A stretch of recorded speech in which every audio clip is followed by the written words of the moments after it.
Few seconds, we'll get started. Once again, thank you for joining us. Please visit westburyarts.org, learn more about our programs, join our mailing list, become a member, donate. That allows us to offer you programming such as this one and many more coming up in the next couple of months. Good evening, everyone. Thank you for coming. My name is Julie Lyon. I am the president of the board of directors of Westbury Arts, and we're very happy to have you tonight joining us for this Women's History Month event, The Power of Service. So we have a wonderful panel of people. We'll be having a wonderful discussion, some performances, and art exhibits. So I'm really looking forward to it. I just want to tell you a little bit right now about Westbury Arts. Westbury Arts is a 501c3 nonprofit arts council whose mission is to develop arts and cultural programs that connect, educate, and inspire our community. Our vision is a community where arts and culture are valued and instill a sense of belonging and pride. This event tonight, the Women's History Month event, is part of our ongoing series called Out of Many One. It's a series of celebrations for diversity that include celebrations for Black History Month, Women's History Month, LGBTQ plus Pride Month, and Hispanic Heritage Month. So we're very happy to have you with us tonight. So just a couple of housekeeping items. The chat is active, so please feel free to chat during the webinar, where you can talk to other, you can have a chat with other people. We'll be posting some links in there from time to time. So if you need to know how to get to Westbury Arts, you want to join some other things, we'll be posting the links in there at various times throughout the program. Our website is westburyarts.org. So please visit our website, where you can learn about all of the other programs that we have going on. And there are a lot of them. The other thing that you can do is, if you go to westburyarts.org/join, you can become a member of Westbury Arts. Membership is very inexpensive. We start at $10. So it's very easy to become a member. And we would love to have you be part of our organization. And if we are a nonprofit 501c3, and we do rely on the kindness of people like you to be able to bring these types of programs to the world. So if you have it in your heart to donate, go to westburyarts.org/donate and give a little something back. We would really appreciate that. So now I would like to take this moment to introduce to you our host for the evening. She's one of Westbury Arts' newest board members, but somebody that I've been familiar with for a few years. She is an extremely talented performer and artist in her own right. And I'm so very happy to have her as part of my board of directors. Adriana Devers, I'm going to turn it over to you, our host. Thank you so much, Julie. Thank you for supporting my ideas and opening the doors of Westbury Arts, the Westbury Arts family. I am very happy to spend this evening with all of you. Thank you. And without further ado, we're going to get started. I'll share with you a little bit about Maya Angelou. She was an American poet, memoirist, award-winning author, and civil rights activist. Through her literary works, she reminds us to feel proud of who we are, to celebrate womanhood, and to stand tall for justice. As we commemorate Women's History Month, let's hear Phenomenal Woman, and let us celebrate her legacy as we recognize each other as phenomenal women. Phenomenal Woman by Maya Angelou. Pretty woman wonder where my secret lies. I'm not cute or built to suit a fashion model size.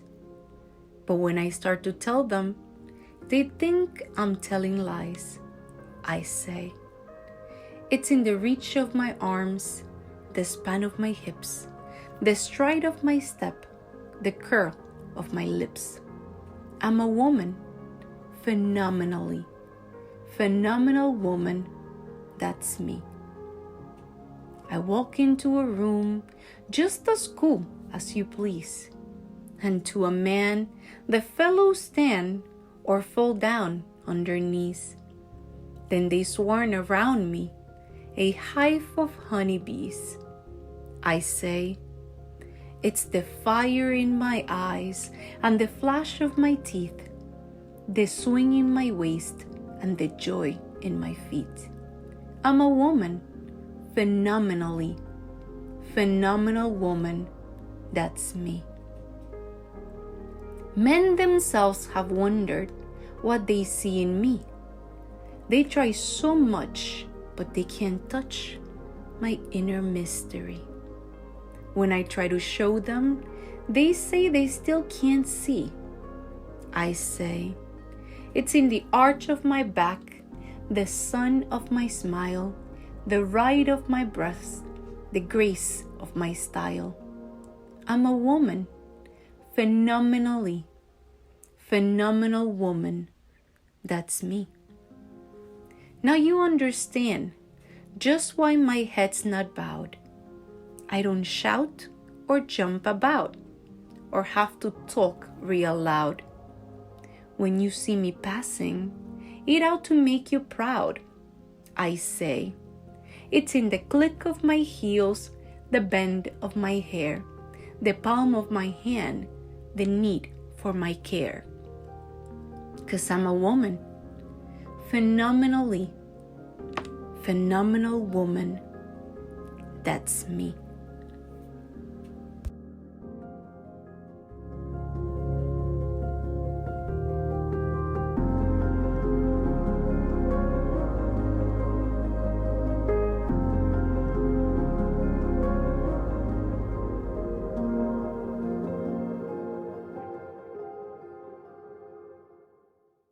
Thank you. I hope you enjoyed that.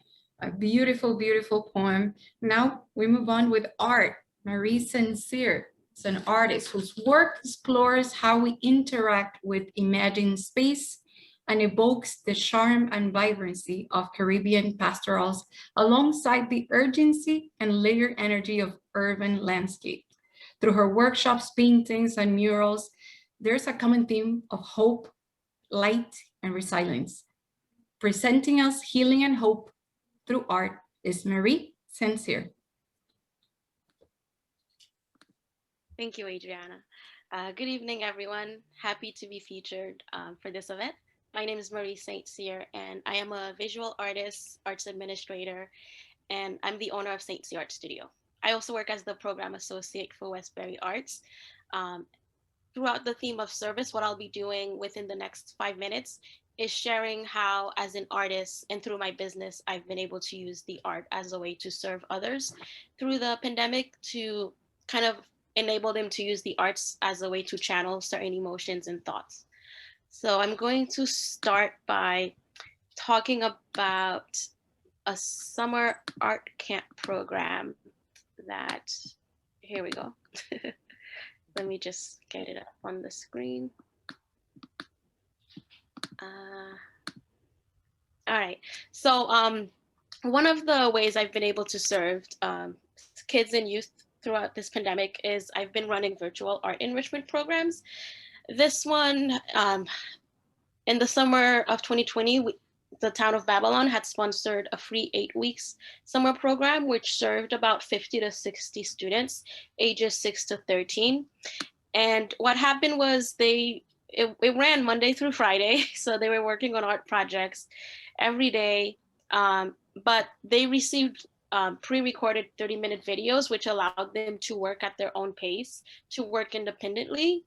But every day we would meet through Zoom for an hour to share, the project they worked on, to ask any questions they may have, but to also work on smaller projects. So this exhibit is all 6 to 10-year-olds only. And I'll kind of go through it a little bit, but I was just really grateful that, the kids were able to not only learn new techniques, but they were able to express themselves. And the program reached kids not only on Long Island, but even in Texas, Saudi Arabia. It allowed them to connect with kids all over the world, actually. The first example I'll share is one of the projects was a reproduction of Van Gogh's Starry Night. This is by Mia. She's 6 years old, and this is another one of her piece, The Singing Bird. I'll also add the link on the chat where you can view this on your own if you would like. Another one of the students was Khalid. And Khalid is 10 years old with, great interest in the arts, very focused. And this is was one of their favorite projects, the dual self-portrait, where on one side you draw kind of like externally what you look like to the world. And then on the other side, you kind of have to take some time to reflect on, what kind of like on your personality, things they like to do, thinking more about what makes them who they are. And they really enjoyed working on this project. And, and thankfully the program was successful that we did it in the fall. And right now we are running a 5 months virtual spring art program. I'll also add that link in the chat in case anybody has, kids or nieces ages 6 to 13 that could participate. It is free and art kits are provided. My business administers the program and we handle all aspects of it. So something else that I will share next are the mural projects that I have been working on. So I'm going to stop sharing this screen for now. And let me just pull up the mural project. So as a muralist, I've been focusing on, through the virtual art one, that focuses more on the younger kids. I've been using murals as a way to engage, like high school students, middle school students with the arts. This one right here was, there you go, there. We actually worked on this last summer in August. This was made by 10 Wyandanch high school students. I worked with them virtually to come up with the design, the theme. We probably met for about 4 or so sessions. And then they actually, worked on the drawing. They worked on the painting. We spent about 3 to 4 weeks actually painting this. And I was just really proud of them. I allowed them to add their own styles into it, but it was just happy to see them show up every day wanting to paint. And it was interesting because doing this project, this was for some of them, the only way that they could see their friends was to be able to meet and paint the mural. I'll share another example, which is one I did, which was my first big mural at the Broadway Commons Mall. As a way to, engage attendees as they're coming into the mall. I also had some kids who would just stop by and paint along with me. I'll share one more, which was my first mural project. And this is at Newcastle. And once again, I worked with high school students. So they had to learn they had to learn about the mosaic techniques. And they also had to be able to actually, work with me to add the mosaics onto the wall to create this design. And it says the word hope in the different languages spoken by the different people who live within Newcastle. And, we received really great feedback that we actually ended up painting 2 other walls. One said joy, the other one said love, just, brightening up the space. And a lot of people would attend this small park as they're waiting for the bus, or they just come out to read a book or something, just a nice visual for them. And this year, I think next month, I'm actually starting a mural project with middle school students working with Westbury Arts. They're going to be doing, I think it's like 10 feet by 75 feet mural. So that's gonna be really fun. And also I'll add a link if anyone's interested. I'll be doing a 3 feet by 1,000 feet mural for New York City Department of Transportation within the first 2 weeks of May. I'm taking any volunteers, kids, teens, adults, anybody who wants to come out and paint. I'll put my email in the chat and you can just, it's in Brooklyn. So you just have to get there, but would love to have kids come out and paint. The last thing I'll share is just some of my work as an artist. There we go. And once again, I will add all the links and I'll be here throughout the evening to just check the chat. So as a fine artist, my work, as Adriana had mentioned before, my work is highly influenced by where I grew up, which is Haiti.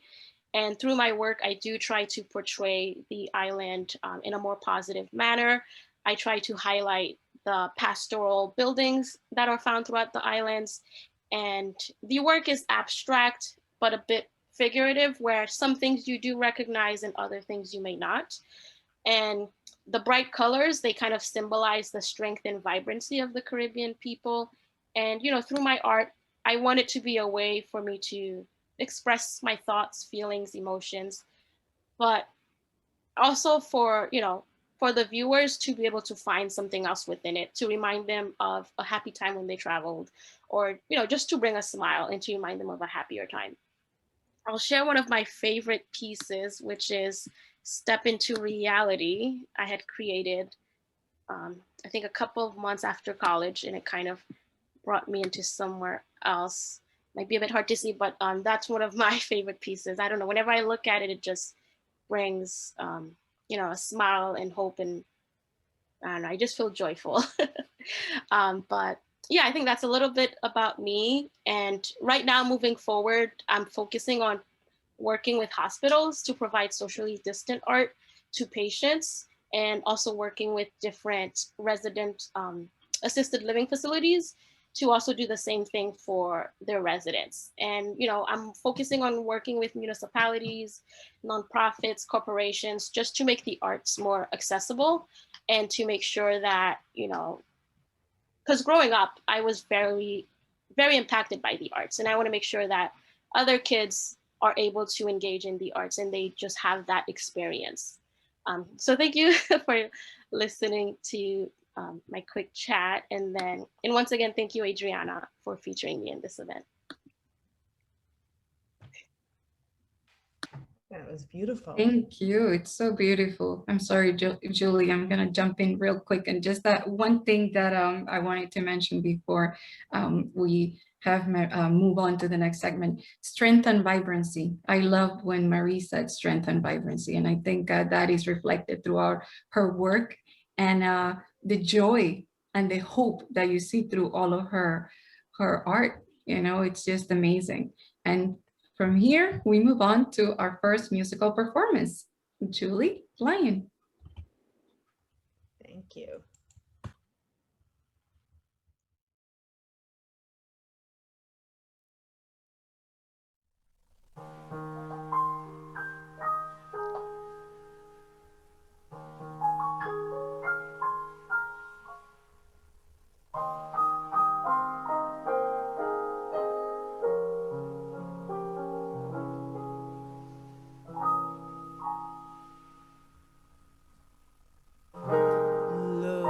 Sky when the moon is full, there you will find what you're looking for, answers to questions you know not yet to ask, and hope that lingers there. Gray is the sky when your heart is cold, longing for stories that could be told, colors that warm, and the memories of the past when love would give you strength.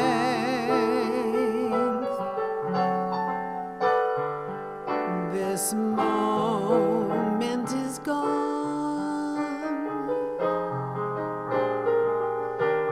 Blue skies up ahead,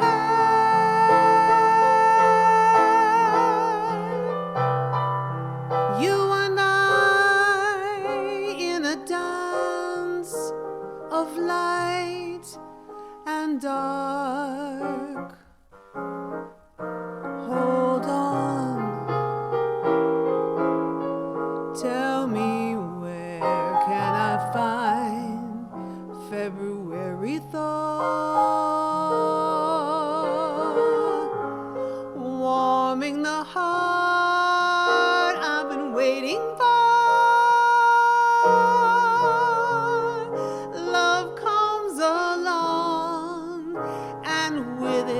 an early spring, an equinox of hearts.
Tell me, where can I find February thought,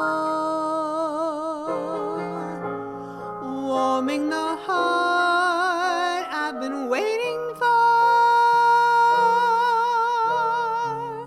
Love comes along, and with it an early spring, an equinox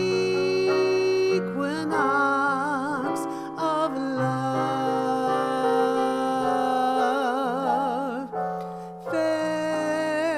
February thought.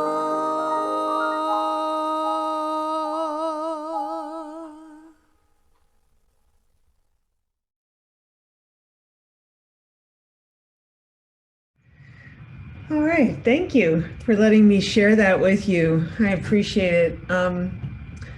So just to say a few words about that. So that is my dear friend, Chris Forbes on piano, and he is also the composer of that music. And so how this song came to be is that Chris, I believe, wrote this song many years ago, and he played it. I don't remember when he first played it for me, but I liked the melody so much that I wanted to write lyrics to it so that I could sing it. So that's kind of how it happened, is that the song existed first without any lyrics as just an instrumental, and it's actually so one of the other companies that I run is Unseen Rain Records, and so my husband's group Quintrepid recorded this song as an instrumental on their album Quintrepid before I wrote lyrics to it, but now I'm taking it over and it's mine.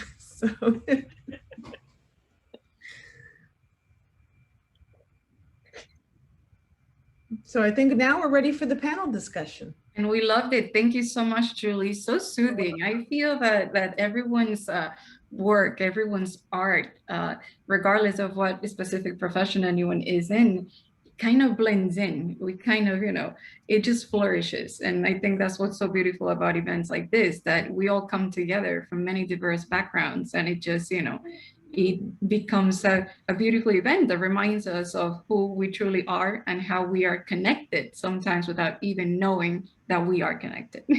Yes.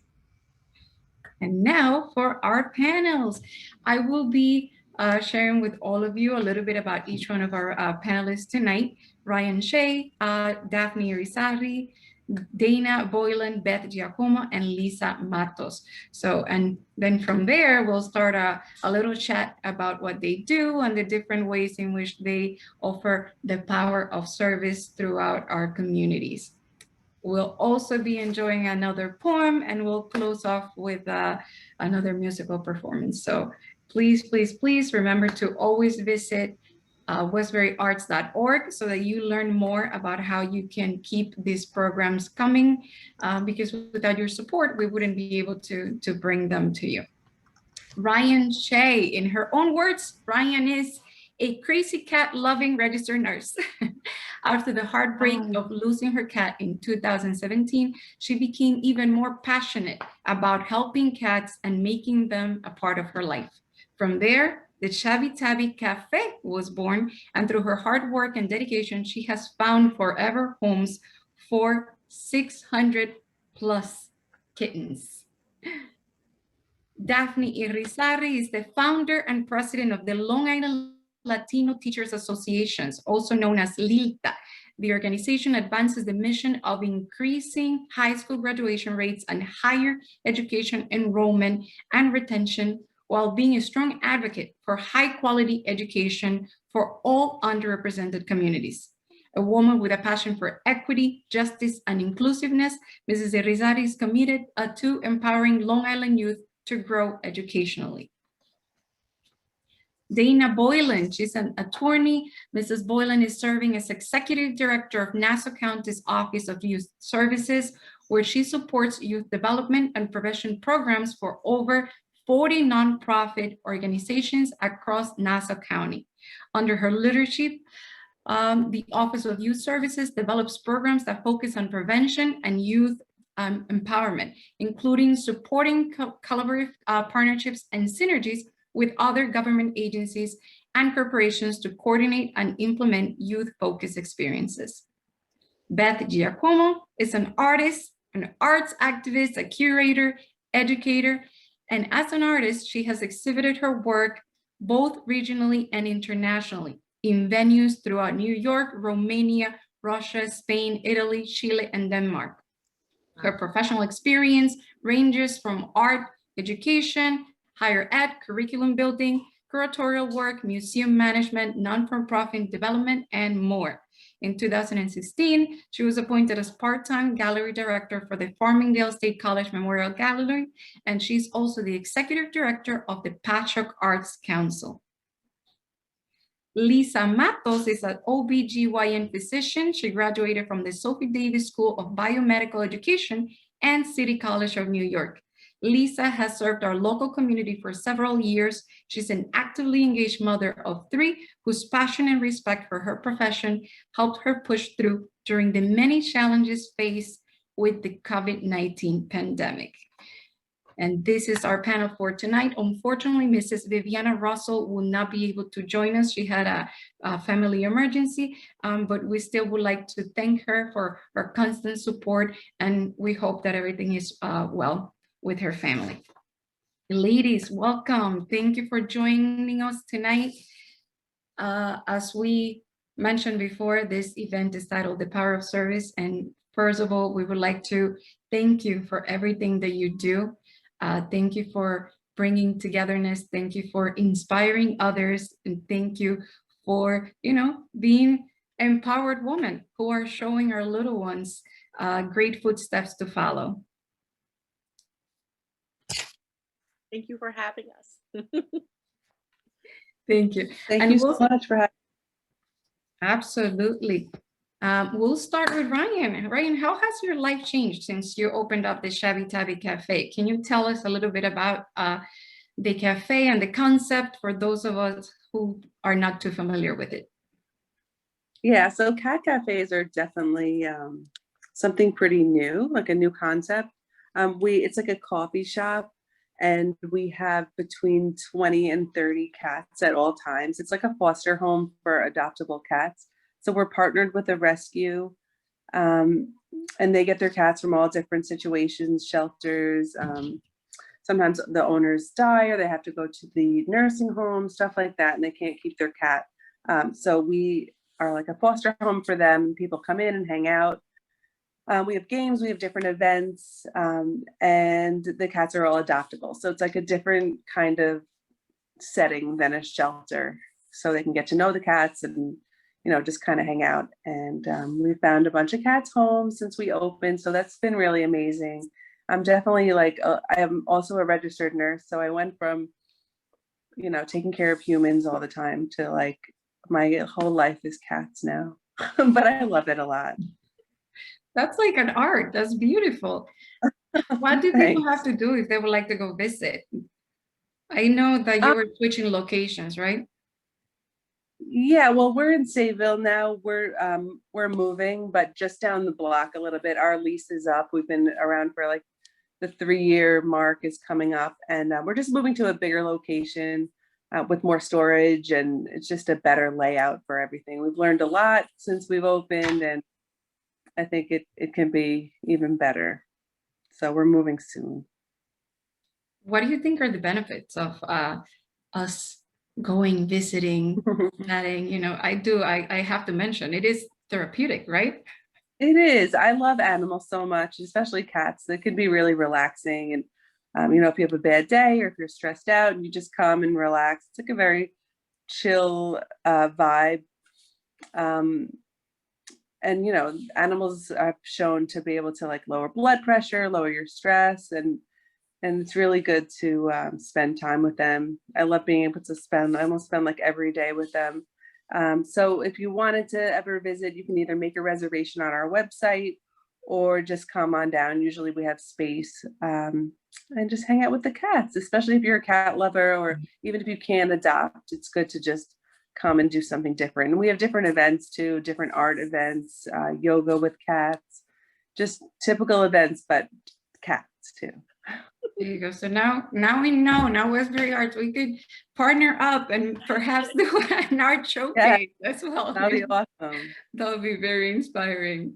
We would love that. Thank you. We'll share, if you don't mind, share the website where they can make the reservations as well. And definitely. It's theshabbytabbyli.com. And we're in Sayville. Thank you so much. And we go from cats to more art to empowering our young females and males in our community. Dafny, as I mentioned before, she's the LILTA president. And Dafny, what made you come up with LILTA? Good evening, everyone. Thank you for having me. So I am a teacher. I'm an educator. I've been an educator now for 26 years. And I, along with others, observed that the dropout rate among Latinx students was concerning and troubling to us. And we wanted to make a difference and to change those statistics. So back in 2006, when the organization formed, the dropout rate was in the low 20s. It was about 22.1 among Hispanics. Today it's about 10%. We still have the largest dropout rate when it comes to ethnicities. And what we have been able to do is to examine the factors that are contributing to that dropout rate and to really put systems in places to address them. So from language access to diversity in the teaching profession to advocating against discriminatory practices to having a more inclusive curriculum that includes our students and their culture and their different backgrounds, also working in coalition with other organizations. So that was the major reason. We saw inequities, we saw inequalities when it came to addressing the needs of our students, especially the vulnerable populations such as English language learners and students with disabilities, and decided this is not acceptable and we need to bring attention, awareness, educate people, and at the same time create opportunities for students to engage in things that would improve their lives and close that gap that exists. Thank you, and that's amazing. That is truly amazing. I have been, on I have had the opportunity to participate at some of your events, and it's very empowering, especially for the young ones when they see to that they can relate to, and they can say, that that's what I want to do when I become older. How has what you have accomplished with the organization shaped your teaching? I know you're still teaching, so how has that shaped your teaching career? It has impacted me personally and collectively. For example, our organization has 4 pillars that help advance our mission, which is to increase graduation rates. So one of them is to provide scholarships to students who want to become educators, who are pursuing a degree in education. So if you know of any student who wants to be a teacher, especially if that student comes from underrepresented communities, we'll be happy to give a scholarship. We do give the scholarship every year until the student graduates with a degree. So it's not just a one-time thing. We also provide youth programs during the summer. We have had the honor to have Marie as an instructor in our youth programs. And the youth programs are to foster art, but also social responsibility and social issues. We provide college career conferences for females and males to expose them to a number of different careers and opportunities, and for them to see role models that look like them and sound like them and have had the same type of barriers that perhaps they're going through. And we do provide cultural events. We do know the research says that when students feel proud of where they come from and they see their culture celebrated, they do better academically. So through that, we have been able to advance our mission. In my teaching, a few years ago, we had the opportunity to do a mission trip to El Salvador to understand better the educational system, and it transformed my teaching. I was able to understand better the culture, the challenges that students were having when they were here, trying to adjust and assimilate into a new educational system, and that make a big difference for me and for educators who we were able to share. Oh, that's beautiful. I was able also to see pictures from that event, and kudos to all of you for this great work and the major difference that you're making within the communities. Now, if someone would like to make a donation, a contribution for the scholarships that you're having, how do they go about that? They could consider becoming a member of LILTA. You don't have to be necessarily a teacher.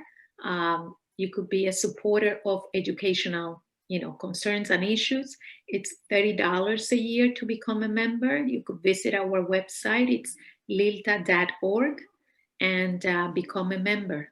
You also do not have to be Latinos. We welcome all. We believe in inclusivity. Thank you. Thank you so much. And you mentioned the summer programs and the arts. Ryan talking about the different events that you host as well. So at both of your different positions, there is a need and a love for creativity. What do you think, or how do you think the arts help us become better in our society? I would say it allows us to express ourselves, as a community. And it also validates who we are. A piece of art can validate you individually and collectively as a community. It promotes dialogues. I think it could change someone's heart. It could break a heart, and it could also heal a heart. And that it's very powerful. I see with my students, I get to know them. I mean, when I observed during the summer that Marie engaged them in different art activities, I was able to learn parts of them that I perhaps would not have learned if they did not have that opportunity. So it does allow us to come closer and stronger together. It definitely does. It brings us together, and the proof is here. We are here. Both Ryan and Dafny, thank you so much. We're going to be sharing, okay, because your work is very diverse. Ryan, would you like to add anything else about the arts, and how do you think it might, it helps our community become stronger?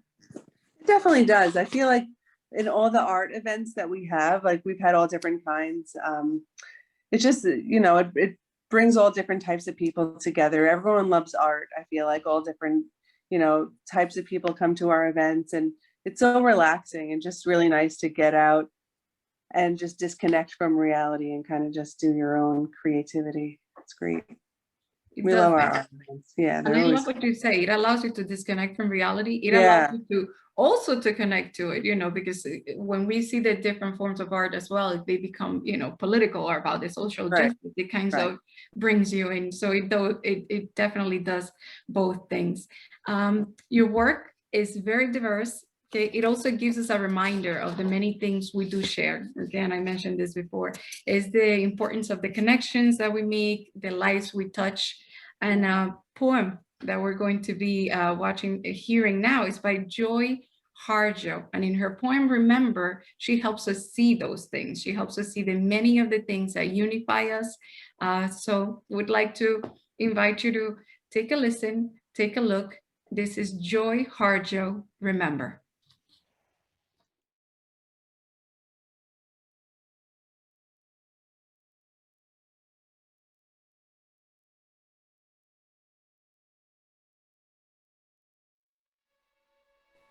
Remember by Joy Harjo. Remember the sky that you were born under. Know each of the stars' stories. Remember the moon. Know who she is. Remember that sun's birth at dawn. That is the strongest point of time. Remember sundown and the giving away tonight. Remember your birth, how your mother struggled to give you form and breath. You are evidence of her life, and her mother's, and hers. Remember your father. He is your life also. Remember the earth whose skin you are. Red earth, black earth, yellow earth, white earth, brown earth. We are earth. Remember the plants, trees, animal life, who all have their tribes, their families, their histories too. Talk to them. Listen to them. They are alive poems. Remember the wind. Remember her voice. She knows the origin of this universe. Remember you are all people, and all people are you. Remember, you are this universe, and this universe is you. Remember, all is in motion, is growing, is you. Remember, language comes from this. Remember the dance language is, that life is. Remember.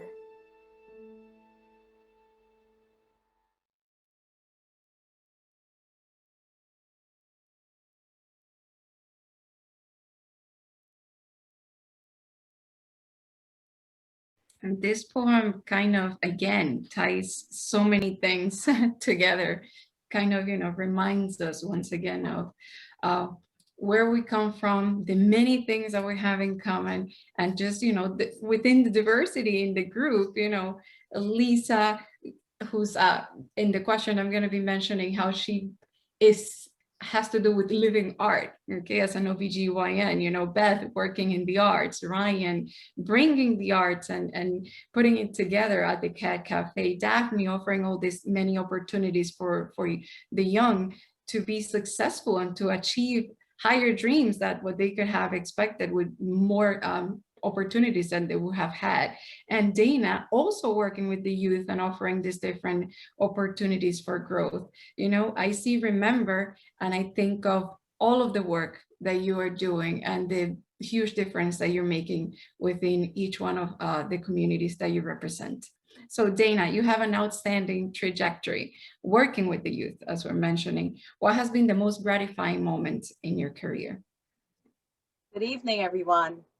So I thought about this question, as you asked me to be prepared to answer a few questions. And I'm going to start by saying, we often do not have an opportunity to see the difference that we make, particularly with kids, because when you touch their lives, it might be for a period of time, and then they grow and they leave, go off to school or off to college. But every now and then we have the opportunity to have insights into how we really impact those that we touch. So I'll share with you, probably one of the most gratifying moments is when I come across someone whose life has been changed because of a decision I made or something I've done through my work, through my career. One example that I can give was a recent one. So prior to being the executive director of the Youth Services Office in Nassau County, I worked as an assistant district attorney. And one of the last things I did before I left there was I was a part of a group of people who would give from time to time, allow for individuals who were, especially young people, youth that were in the criminal justice system, an opportunity to have a second chance, if you will, or exit the system that we hope over the long haul without having to return. And one of the last pleas that we took while I was there was a plea to a young man who had been charged with a felony. He had committed some serious crimes. And we offered him the opportunity to sort of wipe the slate clean by going back to school, staying out of trouble, getting a job, just really turning his life around over a 2-year period. So he was required to sort of do this work on himself for 2 years, and then we would see what happened. Anyway, I left the DA's office. I went off to work for the Office of Youth Services. And this year, a few weeks ago, my phone rings and I get a phone call from someone that was a complete stranger. I never answer unknown numbers, but on this day I chose to. And it was the young man that had taken that plea, a plea that allowed him to have an alternative rather than going to jail and be incarcerated, probably for as many years as he was required to keep himself out of trouble, which I mentioned was 2 years. And so this voice on the phone says, Ms. Boylan, this is so-and-so, and I want to just tell you that I looked you up on the internet and found you, and I wanted you to know what happened to me. And that was so what happened to him was really 4 years ago, because it's just about 4 years ago that I left the DA's office. And he said to me, I remembered what you told me as you were leaving, to stay out of trouble, to do everything they asked me to do in terms of getting a job and going to school and really finding a support system that would help stabilize me and find a home, etc. And I did that. And 4 years later, my felony case was dismissed. I don't have a criminal record. And I have twins. He sent me pictures of his twins. And most importantly, I have a job at one of the hottest, and it is the hottest, I won't name the company, corporate organizations, companies out there at this time. And I'm doing well. And I think I needed to hear that. I needed to know that, you know, sometimes the work that we do, whether it's in the arts or in government, makes a difference in people's lives. And again, many times when we're dealing with youth, you don't have an opportunity to see that. So that was sort of a great way for me to appreciate 2021 coming off of 2020, and one of the most impactful moments. And that's amazing. You are, my gosh, thank you. Thank you for that. And thank you for sharing that story. And it's so true. Sometimes we don't know the many lives that we go and impact in the process. As a teacher myself, I taught at Patrick Medford High School for 14 years. I could relate to the experience that you're mentioning. And it just, you know, it makes me so happy to hear stories like that, you know, stories that inspire, stories that show us that it's worth it, that, you know, we can't give up. We have to keep on going, inspiring and doing, you know, even if it's something, because sometimes it's so easy for us to say, oh, you know what, but I didn't have that one person. You know what, sometimes we don't, but sometimes we find that one individual who with just a smile makes us see things in a different way. So we thank you for that, Dana. Beth, Victor Pinchuk said, art, freedom, and creativity will change society faster than politics. That's what he said. What do you think of this statement in today's society? Or do you think they both relate, as Dana was mentioning before? Yeah, I mean, I agree with it 100%. Art can transcend in so many different ways, and you know, in helping ways of education and bringing the community together. So like in education with my students, having them be visual learners and being able to reach students that have different type of learning disabilities through the arts, right? It helps them learn in many different ways. And then within the community, I mean, on a very local level, seeing the arts just changed my own town. So I'm still in Patchogue. I'm born and raised here. But growing up, I actually couldn't really enjoy the village like I can now. It was really very blighted. And it is the heart of the change and the revitalization in the town all came from the arts. And seeing that happen, and then kind of being able to go to college and have all sorts of different opportunities, and then come back and share them back through the community has been, I never knew where it would take me. I always knew I was going to be in the arts. And I don't think I ever realized that I'd be able to maybe come back here and give back to the community. But what I really love seeing is how the arts, anything from theater, music, and visual arts, can just reach its fingers through all parts of the communities and bring everybody back together.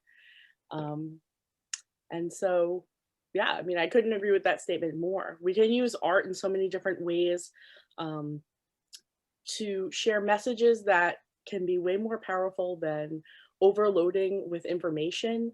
You know, a lot of times it's a visual image of something, whether it be photography documenting something happening, or an artist translating a message that they want to express, whether it be political or otherwise, that can be so much stronger than sort of all the information we're bombarded with every day, where we can, you know, often not even decipher what we want to think or see otherwise. And I think through the past year and a half, you know, we've really seen how people turn to the arts in so many different ways. So we're turning to the arts for relief, to be able to express ourselves in different ways and kind of get through all that COVID, right, in our lives.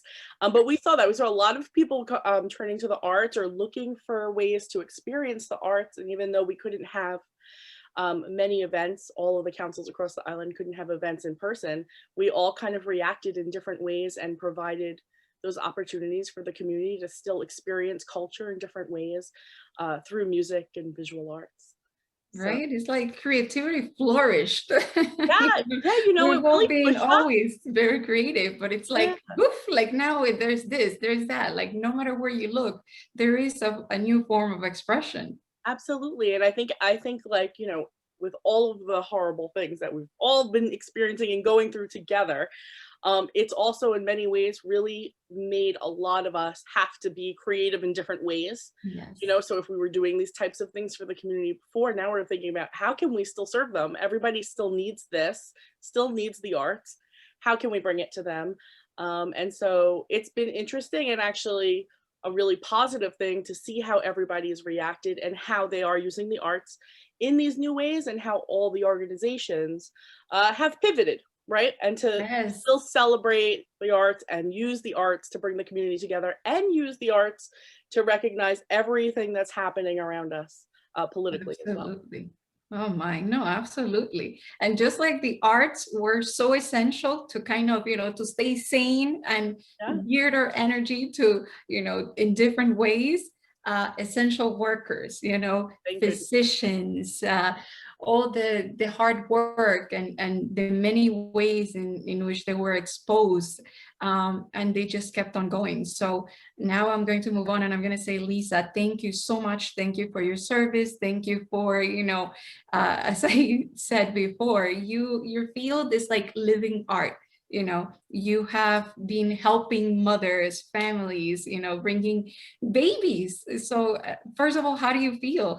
When you think of this past year, how do you feel? It's been an interesting year. I would say mixed bag, right? So there are certain days where you feel defeated, and then there's other days where you're just living and floating on clouds and thinking, okay, there's a new baby here, and helped a new family form, right? So, I would say probably in the past year, I had maybe 50 women who were pregnant, didn't know they had COVID. I'd see them in the office, they're fine. They go to the hospital, they would test positive. And I'm like, but they were fine. What are you saying to me? And I would go to the hospital and see patients, and all of a sudden, I'm calling people, this woman isn't breathing well, I need to put her on a vent, and having to explain to people, your baby is okay, but your mom is not. So we're gonna have to go up to the ICU, and no one can go upstairs, and you can't be here. And it's heartbreaking. It's heartbreaking. And, I know you're saying, art, it's a living art, right? So I'm in this room, patients are delivering, all of a sudden there's this new life, and you look at this baby's face, and you look at the mom and dad, and you know that all their hopes, all their dreams are in this new face. And you're like, what will this child become? What will they grow up to be? What world are we leaving to these children? And as you're leaving the hospital, like, how many times did I stop at the hospital? And, we say small acts of kindness, right? They mean everything to us in essential healthcare. Like, everybody's like, oh, you're a hero, you're this.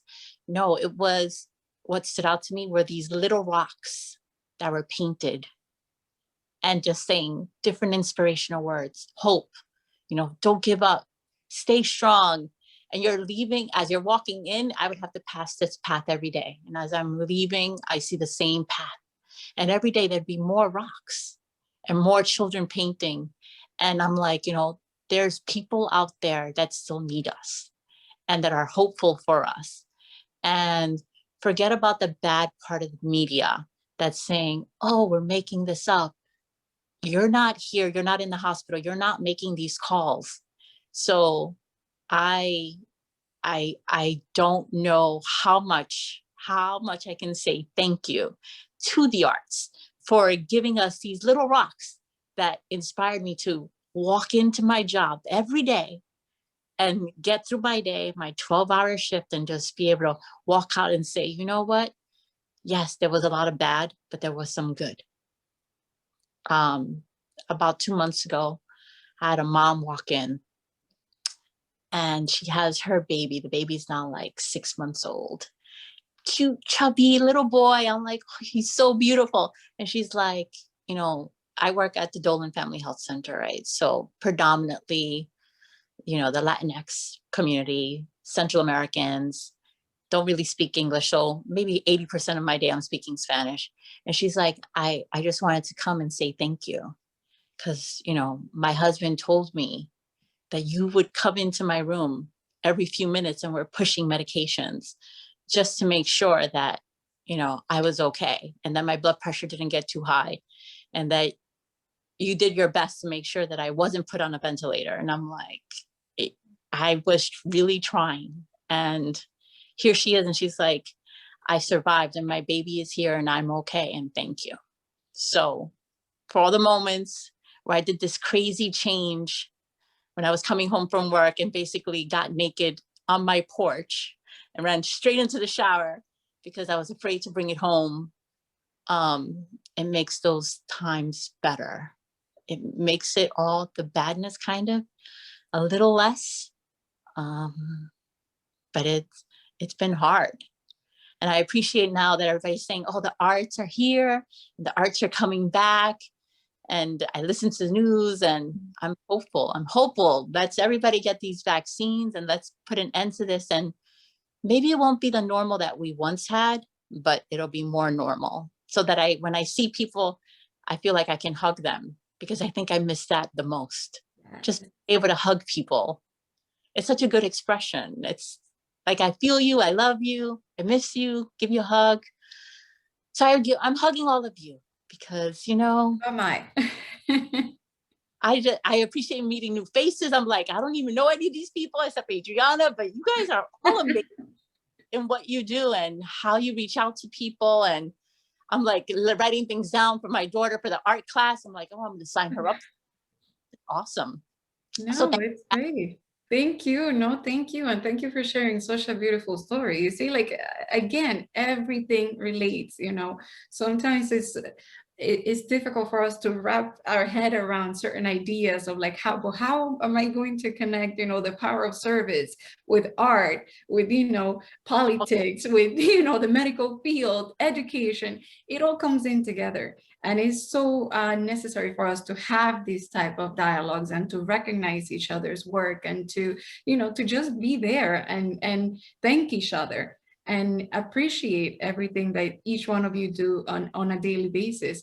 Because as Dana was mentioning before, you know, sometimes that one phrase could make a huge difference, you know, and I know that each one of you is touching many lives on a daily basis, and sometimes you don't even know it. So true. So one question that I want to ask, and it's for all of us to kind of discuss, what do you think is about today's woman that is generating the biggest impact in our society? You know, aside the challenges that we're facing and everything else, what do you think is it that is kind of generating that big impact that we're saying, here we are? And anyone, you know, any of you ladies, if you would like to start. I think it's the courage that we are showing to show up and to open up as women collectively and individually to build a more equitable society. And when one of us speak up, you could see, I mean, with the Me Too movement and with other movements, you know, the other day, March 24th, when it was the Equal Pay Day, you saw that collective strength of women. And I think that that is making a difference, that we don't feel alone anymore. I don't feel alone. I know that I have a village of sisters that are with me, and in every struggle and in every victory. And they come from all different places and all different colors and races and languages, but we don't feel alone. And we have that courage to show up and to demand a more equitable society.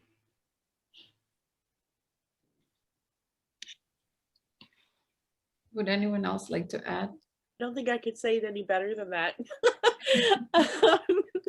But I think, you know, it's like here, we really don't know each other, but in any second we would all be there for each other. So that support, and like Dafny said, the courage just to be ready and willing at every moment to support each other and join together for what's needed is really, you can just kind of feel like a collective energy and power from everybody now. I also think that we're seeing it in younger and younger women. right? I mean, Yes. we're meeting women in their early 20s. We're seeing stuff on social media. Women are going out and just owning their space, their voice, their vision, their dreams. They're just doing it. And I mean, so I just turned 50 in March. And yeah.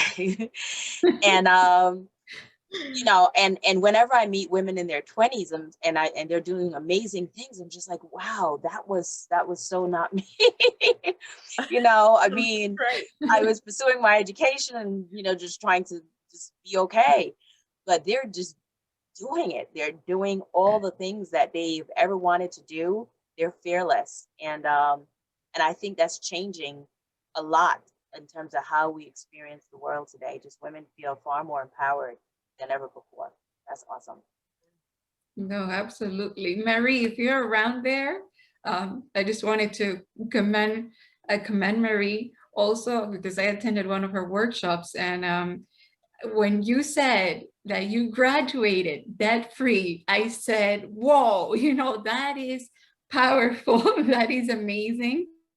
And just briefly, if you don't mind kind of joining in the conversation, what do you advise to young women trying to pursue a career? How do we do it? How do we graduate debt free? Because I think that's an art. You have to be talented to do something like that. Well, I think I kind of didn't have a choice because my mom was like, you're not getting loans. So she's like, you're going to go to college, but you're going to have to do it without taking out loans. And I'm grateful to say I got lucky because I had teachers who were providing me guidance along the way, who were providing me with like, apply to this scholarship, do this. And I was someone who was like, so growing up in Haiti, you kind of learn to be resourceful. So in school, I was very resourceful where I was friends with a lot of the teachers. I would usually, you know, with my art teacher, we always be spending time after school working on new projects. I was close with my guidance counselor because I knew that when it came time for college, I would need them to kind of like provide me that strong guidance. And I was able to graduate debt-free mostly by, well, one, I went to FIT. So that was, I think about $3,500 a semester. And with TAP and FAFSA, it was able to cover everything. And I actually got paid to go to school because they would write you a check of leftover every semester. But the only reason I was able to find out about FIT was because one of the other art teachers had mentioned it to me because I was applying to all these different schools, which were great, but would cost about $50K a year. And I was like, you know, my mom told me no loans. And then I found out about FIT. I applied on the last day to submit. And then like a couple of days later, I got like an early acceptance. And then, you know, I went to school there. I spent 4 months studying abroad in Italy. I spent a year becoming friends with the people at the study abroad office. So that way, when it was time to apply, they like were my best friend and they were like, oh, we're going to just give you the scholarship. We're going to do this. And I had like, you know, other people who ran scholarships because I would always post on social media and keep them updated, where one of them had called me and she's like, oh, how is the funding going for the trip? And I'm like, it's going well. You know, I need like about 5,000 more. She's like, all right, we'll give you half of that. Okay. Like it was things like that kind of happening, where it wasn't just luck, but it was like I was strategizing and I was just showing them like the impact doing this would have on me. So I was able to go study abroad, kind of debt free because I had other people. That's amazing. No, but thank you. a lot of, you know, just network and be resourceful. Yes, no, see, again, it's the many things. See how much we learn from each other. This is the beauty of this type of things. All of you are so resourceful. And I hope that, you know, parents or children that are listening or that get to see the video are able to get something positive, you know, from our conversation. And you know, what would you advise to young women, to young men who want to just pursue one of the different careers that you're in? What is the first thing that you think they have to consider? If Dana, if you would like to start. Oh, you're muted. I'm sorry. Okay. So I'm just going to ask you to repeat the question one more time. what would you advise a young female or male that would like to pursue a career either as a district attorney or the different programs that you work with? What is the path that they must follow to do something in that field? I'm going to say that every career has multiple pathways. So it's really unfair and kind of hard to nail down one pathway to being an attorney, or I'm assuming other professions is the same, a doctor, an artist. I say that you simply must be committed to your dream, must be committed to what your purpose is, and go after it. I don't think I became an attorney via a traditional pathway. You know, I didn't graduate from high school or from college at 21 and go off to law school and so forth. So everyone has a pathway that's going to be unique for them. And in many ways, it will be similar to others. And in other ways, it will be distinguishable from the next person who's an attorney as well, or an artist as well. And so I say, just immerse yourself in your passion, in your vision for who you are and what you want to be, and you'll get there. And you just simply will. Very nice. I love that. Immerse yourself in your passion. Dafny, would you like to add anything?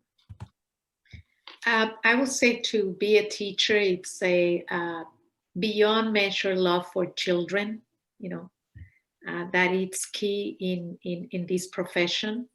As Dana said, passion, patience, tremendous amount of patience, openness, and that love for service, that you know you are here to serve all children, and then you understand that they come in with different struggles, but that at the end of the day, you have to meet them where they are, and you have to help them prosper and become successful.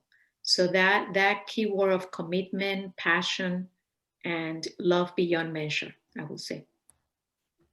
I love that too. Love beyond measure. Lisa, what if my little ones wants to be an OBGYN? Well, I would have to say, let's see, I would have to say that I also became a doctor non-traditionally. When I was raised by a single mom, no dad, and I was about 6 years old, I told my mom, who was working part-time as a bank teller and part-time as in McDonald's, that I wanted to be a doctor. And my mom, you know, she could have turned around and said, "You're not going to be a doctor. Like, I'm a single mom. There's no money in that. Like, how are you going to do that?" And she was just like, "Okay, mommy, you study hard.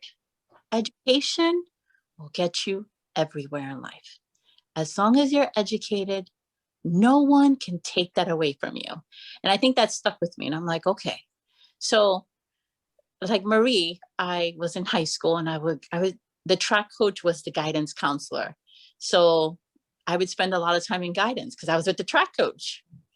And she turned around and she'd be like, you know, there's this 7-year medical program. It's straight out of high school.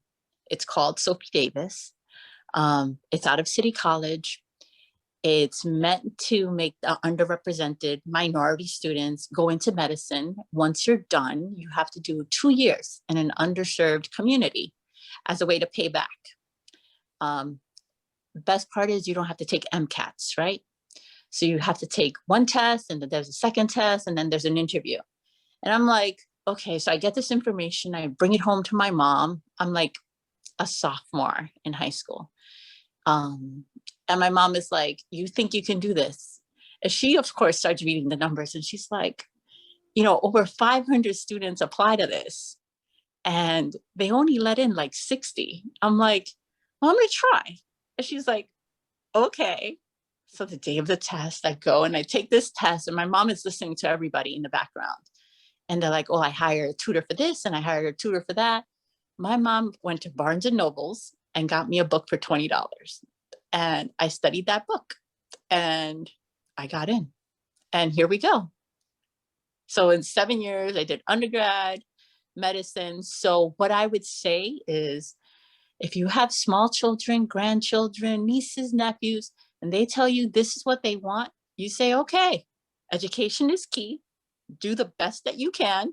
And I'm sure there will be a way, because there's always a way. There's a way to make it. There is, and there is so much power in all of your words. Oh my gosh. If Ryan, if you're around there, how about the Shabby Tabby? If you quickly share with us, how do you go about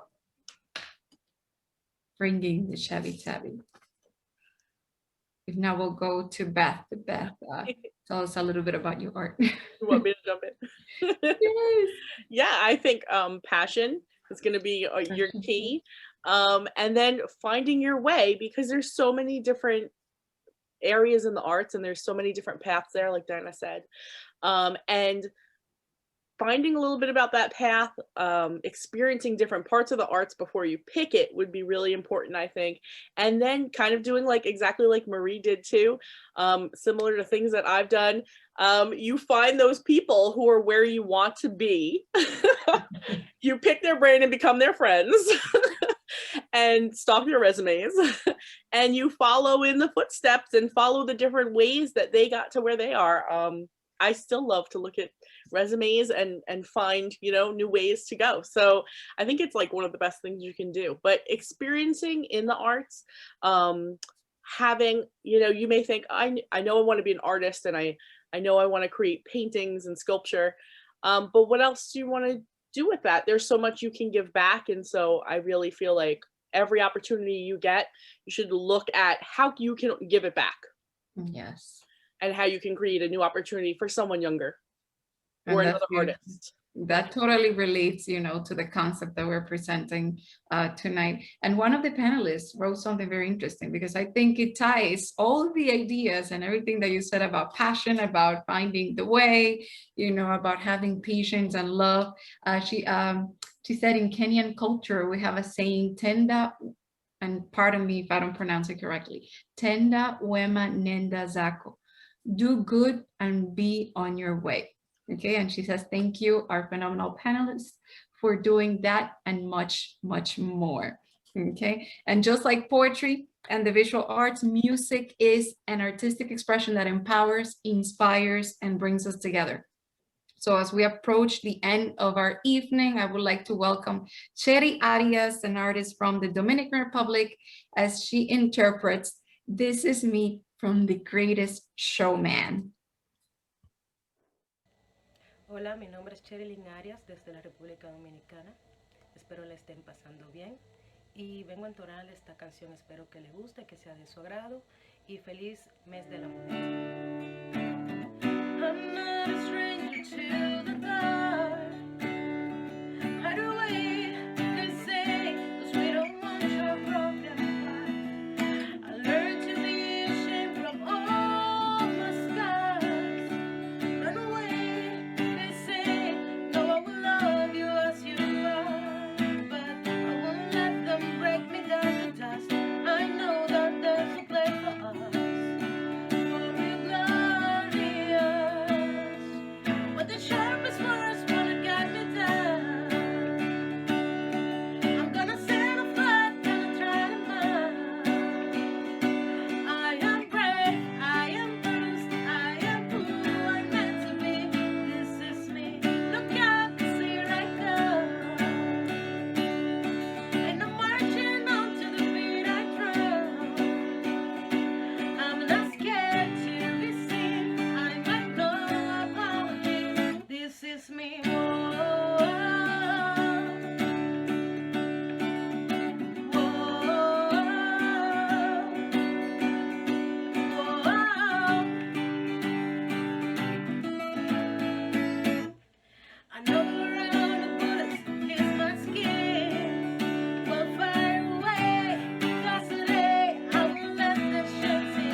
sharpest words wanna get me down.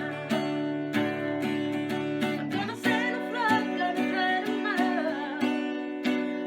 I am brave, I am bruised, I am who I'm meant to be. This is me. Look out, 'cause here I go. And I'm marching on to the beat I throw. I'm not scared to be seen. I make no apologies. This is me. Whoa.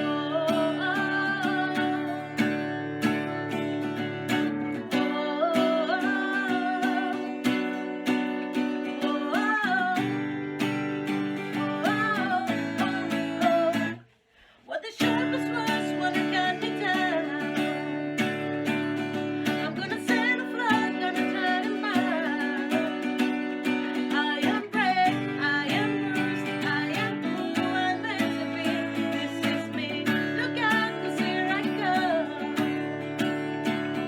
And I'm marching on to the beat I throw. I'm not scared to be seen. I make no apologies. This is me. And that is from one of my favorite movies. I don't know about you, but every time I hear the song, I'm like, whoa.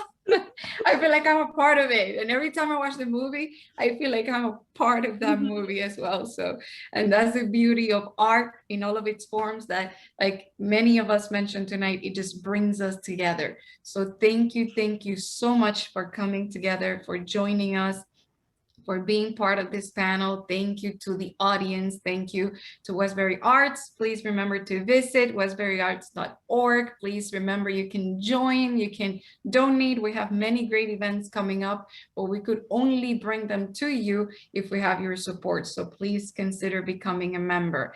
Thank you. I can't express my gratitude enough. Julie, if you would like to say a few words before we part ways. I would just like to say thank you so much to all of the panelists for your willingness to participate. This was just so inspirational. We enjoyed every part of it. Adriana, thank you for being our host tonight. You did such a wonderful job. Marie, thank you so much for taking care of the technology in the background, because I know that she had her finger on the button the whole time. So thank you so much, everybody. It was a wonderful event, and I really appreciate all of you. Thank you. No, thank you all. Thank you. And keep on enjoying. And Dina, you mentioned you had your 50. I just had my 40. So now let's go ahead and celebrate. And I just had my Happy birthday. 60, so hey. Thank you. Happy birthday to you too. Dorcas, thank you so much as well. So thank you, everyone. Have a great night.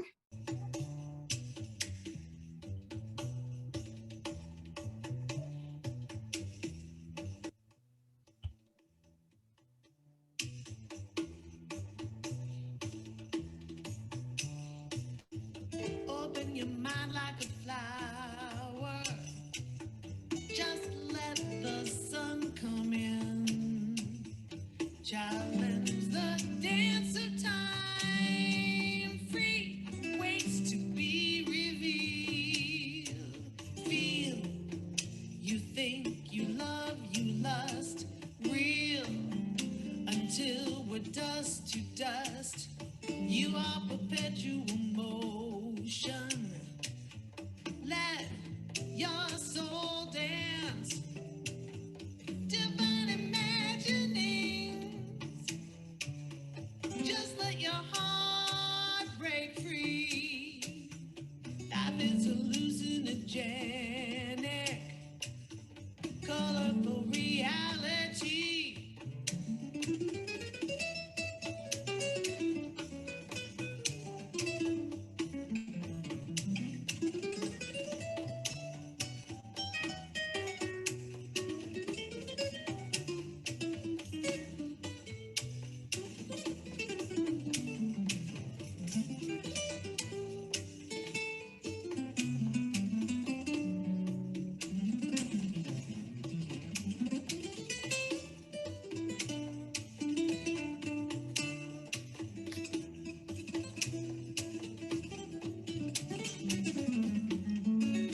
Open your heart like the ocean.